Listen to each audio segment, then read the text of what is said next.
जय श्री खाटू। राधे राधे। मित्रों, आज मैं गीता का 5वें अध्याय का पाठ शुरू करने जा रहा हूँ। उसी के साथ में उसका महात्म्य भी बताऊँगा आपको।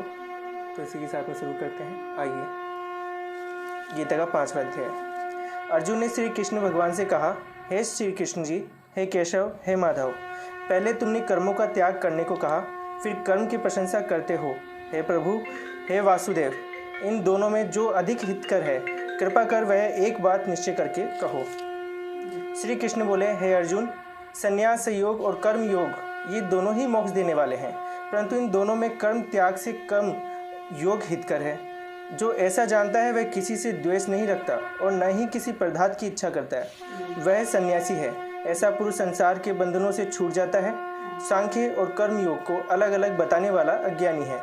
जो इन दोनों में से किसी एक में भी अच्छी तरह स्थित हो जाता है, उसे दोनों का फल प्राप्त होता है। ज्ञान योगियों को जो स्थान प्राप्त होता है, वही स्थान कर्म योगियों को प्राप्त होता है।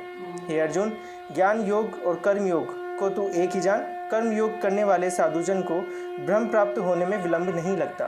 कर्मयोग युक्त शुद्ध अंतकरण वाला, मन तथा इंद्रियों को जीतने वाला और संपूर्ण प्राणियों में अपनी आत्मा को देखने वाला, कर्म करता हुआ भी कर्म में लिप्त नहीं होता। क्या वह समझता है कि जो आत्मा है वह कुछ नहीं करता? नेत्र देखते हैं, कर्ण श्रवण करते हैं, नासिका सूंघती है और जिह्वा स्वाद लेती है, सांस आते जाते हैं, हाथ पकड़ते छोड़ते हैं, पाँव चलते हैं और देह सोती जागती है। जो ये समझते हैं कि ये सभी इंद्रियां अपने अपने विषयों में बरतती है और जो आत्म राम हूँ मैं अंतर करता है, इन सब के अलग हैं। जो इस भांति आत्मा को समझे और इंद्रियों से कर्म करे, उस मनुष्य को किसी कर्म किए का दोष नहीं होता। जैसे जल में कमल निर्लेप और न्यारा है, वैसे ही वह पुरुष भी वासना से न्यारा है। हे अर्जुन, योगी जन मन बुद्धि तथा इंद्रियों की आसक्ति से होकर रहित होकर आत्मशक्ति के निमित्त कर्म करते हैं। योग युक्त पुरुष कर्म फल त्याग कर मोक्ष रूप शांति का लाभ करता है, और जो योग रहित है वह कर्म की इच्छा के बंधन में पड़ जाता है। हे अर्जुन, अब यह सुन कि सदा सुखी कौन है? जो प्राणी आत्मा के साथ जुड़ा है और जो इंद्रियों के वश में नहीं है, वह सदा सुखी रहता है। अब मेरी माया का स्वभाव सुन।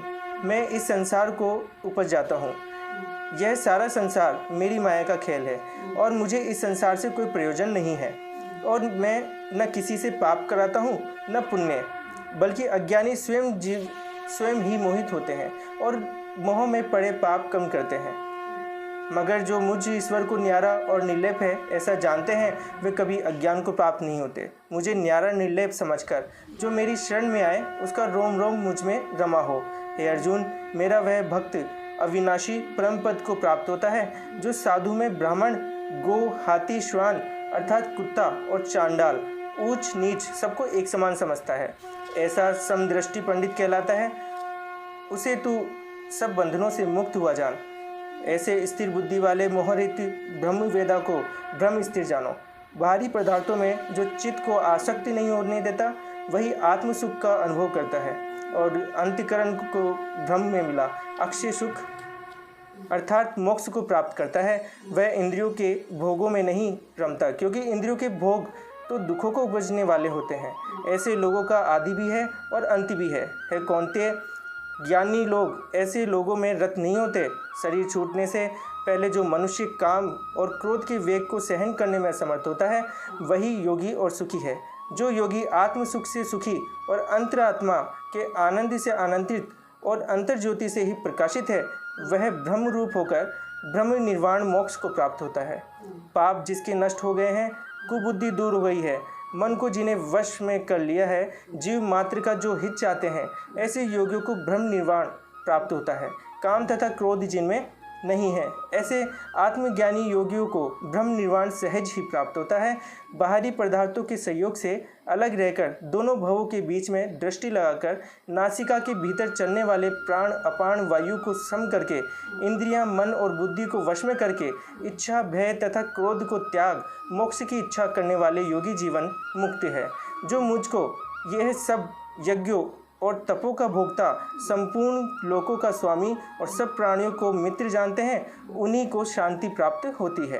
इति श्रीमद्भगवद्गीता शब्दसु ब्रह्म विद्याय योगी शास्त्रे श्री कृष्णार्जुन संवादे कर्म संन्यास योगिनाम पंचमाध्याय।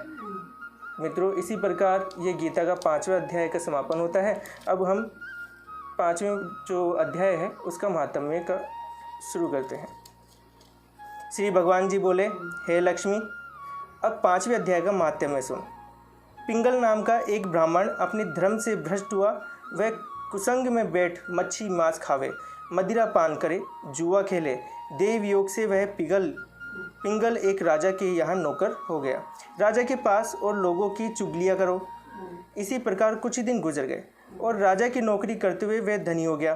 तब उसने अपना विवाह कर लिया, परंतु उसकी स्त्री वह भी चारिणी आई। वह स्त्री को मारता था, जिससे दुखी होकर उसकी स्त्री ने उसे विष दे दिया। वह ब्राह्मण मर गया। मरने के बाद उस ब्राह्मण ने गिद्ध का जन्म पाया। कुछ समय बाद वह स्त्री भी मर गई। उसने तोते का जन्म पाया। तब वह तोते को स्त्री हुई। एक दिन उसी तोते ने तोते से पूछा, हे तोते, तूने तोते का जन्म क्यों पाया? तोता बोला, हे तोती, मैं पिछले जन्म की कथा सुनाता हूँ। मैं पिछले जन्म में ब्राह्मण था, अपने गुरु की बात नहीं मानता था। मुझको गुरुजी ने श्राप दिया कि जा तू तोते का जन्म पावे। इस कारण मैंने तोते का जन्म पाया। अब तू कह कि तू किस कारण से तोती हुई। उसने कहा, मैं पिछले जन्म में ब्राह्मणी थी। एक दिन मैंने पति का विष दे दिया, वह मर गया। तोते ने कहा, तू बहुत बुरी है, जिसने अपने पति को विष दिया। एक दिन वह तोती वन में बैठी थी कि वहाँ गिद्ध आया। उस गिद्ध ने तोती को पहचान लिया और वह गिद्ध तोती को मारने चला। आगे आगे तोती और पीछे पीछे गिद्ध। जाते जाते तोती एक शमशान भूमि में थक कर गिर पड़ी। वहाँ एक साधु का दाह हुआ था। साधु की खोपड़ी वर्षा के जल के साथ भरी हुई पड़ी थी। वह उसमें गिरी। इतने में गिद्ध आया और तोती को मारने लगा। उस खोपड़ी के जल के साथ उसकी देह धोई गई और दोनों आपस में लड़ते लड़ते मर गए। इस प्रकार अधम देह छोड़कर देव देह पाई और विमानों में बैठकर बैकुंठ को चले गए। वह खोपड़ी एक साधु की थी जो नित्य ही गीता के 5वें अध्याय का पाठ किया करता था। वह परम पवित्र था। उसके जल में वे दोनों भी पवित्र हो गए।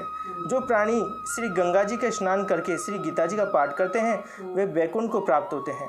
हे लक्ष्मी, यह है गीता जी के 5वें अध्याय का महात्म्य जो तुमने श्रवण किया है। बोलो सच्चिदानंद भगवान की जय। मित्रों, इसी प्रकार हमने श्रीमद् भगवद गीता जी का 5वां अध्याय और उसका महात्म्य को श्रवण किया है। इसके श्रवण मात्र से इंसान की जितने भी पाप होते हैं वो सभी दूर हो जाते हैं। और जिसने अपने पूर्व जन्म में, पिछले जन्म के अंदर जितने भी पाप किए हों या फिर जितने भी उसके कष्ट हो या फिर आगे होने वाले भविष्य में भी उसको कोई भी जून अगर मिलती है, कोई भी अगर उसको देह मिलती है, उसके जितने भी पाप होते हैं सभी नष्ट हो जाते हैं। तो आपसे ये निवेदन है, गीता के जितने भी पाठ हैं उनको आप श्रवण करें, चाहे किसी भी समय करें। जय श्री कृष्णा, जय श्री खाटू।